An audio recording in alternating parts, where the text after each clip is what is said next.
Something we were talking about last week quite a bit, in fact, an open letter from various church leaders. Over 400 people signed an open letter saying, you know what, this treaty bill,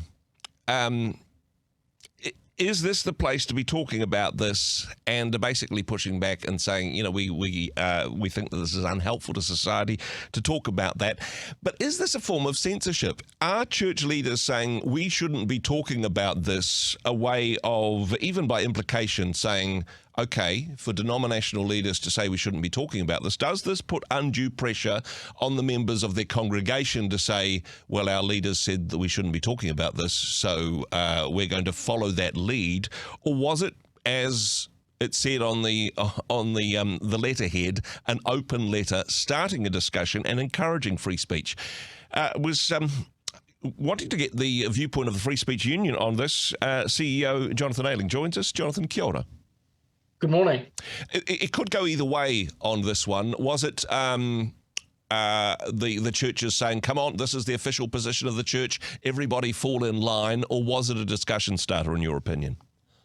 I think it can be a bit of both. Certainly what they say in the letter and the comments that have emerged since then is that the church leaders very much want to ensure that a conversation can be held around here, but that their position in that conversation is clear. And that's fair enough. Claims that speaking out in this way are undemocratic, I think, are really over-egging the situation. Earlier in the year, the Free Speech Union criticized the national government for putting through more legislation under urgency than any government had done in such a short period of time. And the response that we had were, well, people voted at the election, this is their democratic voice, you're the one opposing democracy. Well, if that's the point, why even have a select committee process? If you just vote in the government and then they implement their agenda, why even bother to work through the specifics of legislation and ask people's opinions? So, of course, engaging in these questions is the essence of free speech and democracy. What I think needs to be clear, though, Andrew, is we know what the answers are. There are lots of answers going around. I'm not sure we know what the questions are.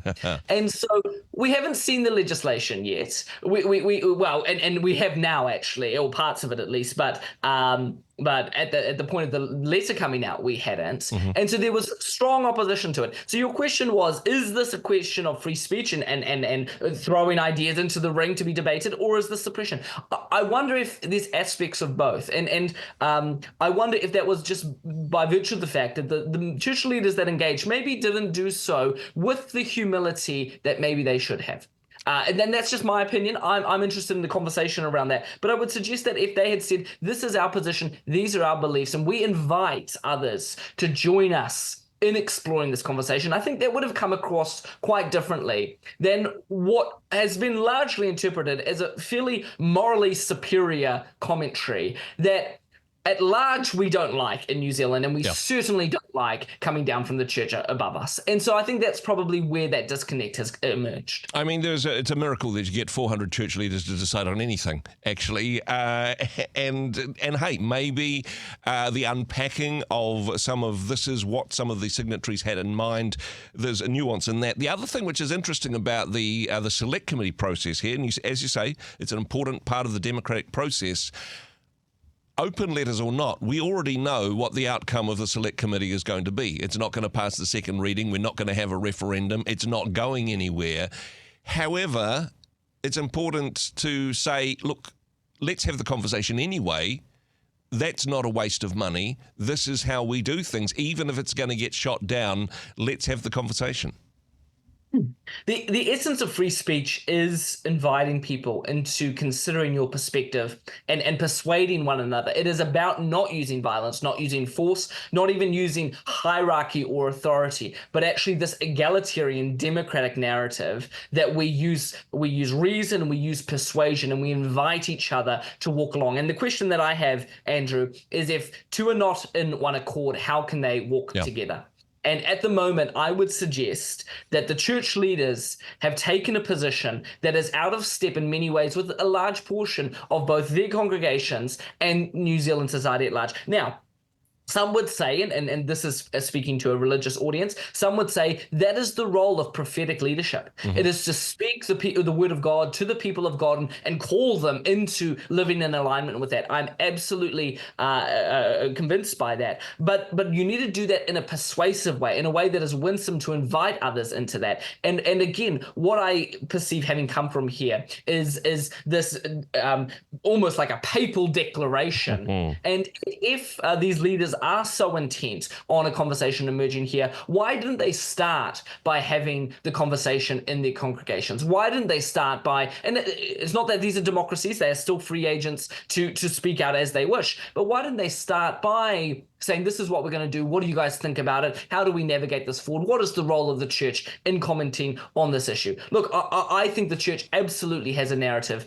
and a contribution to make to this public discourse. It is not a question of the separation of church and state. The church is not trying to bludgeon anyone through this and prohibits this. They are simply presenting their perspective, and that is their right.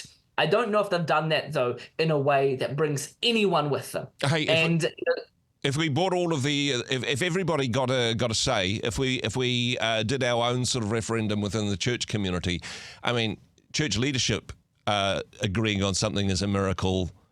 Members of the congregation deciding what colour the curtain should be, that's never going to happen.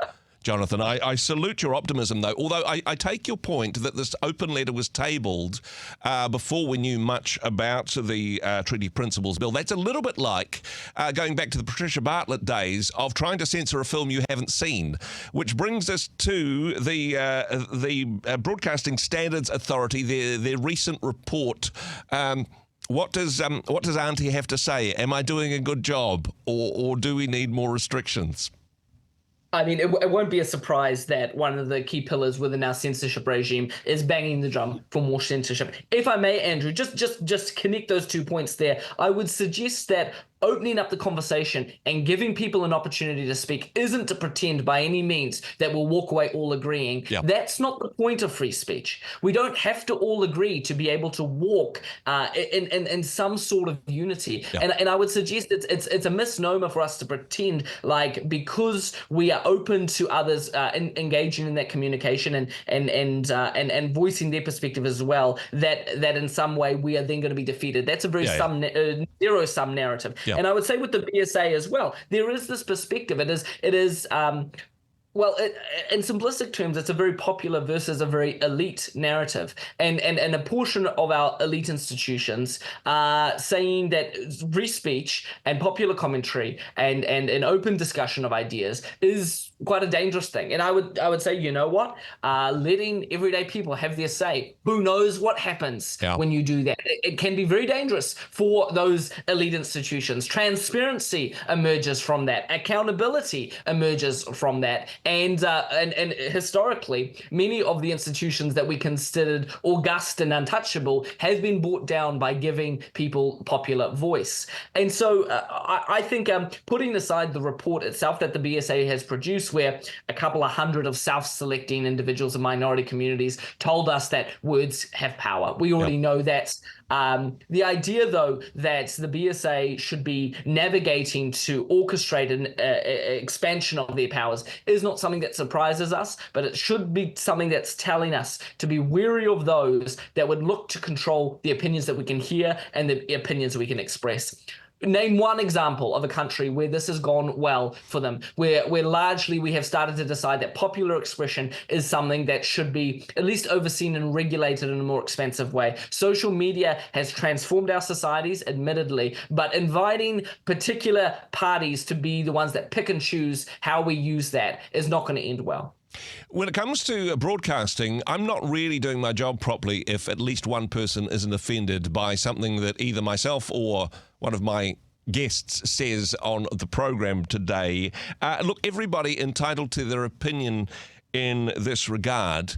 But I suppose if we are required as broadcasters to broadcast in such a way that nobody is offended, who would listen to that? I think we have the answer to that in the, I think Radio New Zealand did a survey recently, and I think the answer is there. Less people would listen to that, I think, is the answer. But hey, appreciate what you bring to the program. Jonathon, kia ora, thanks for joining us.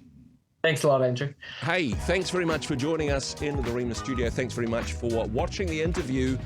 It's kind of nice to have an audience, actually. And if you did like what you watched, then do give us a like, do give us the thumbs up. And if you'd like to see more interviews like that one, or perhaps even better, subscribe and those interviews will come straight to you. Don't forget to turn on your notifications, and we'll see you in the next one. Cheers.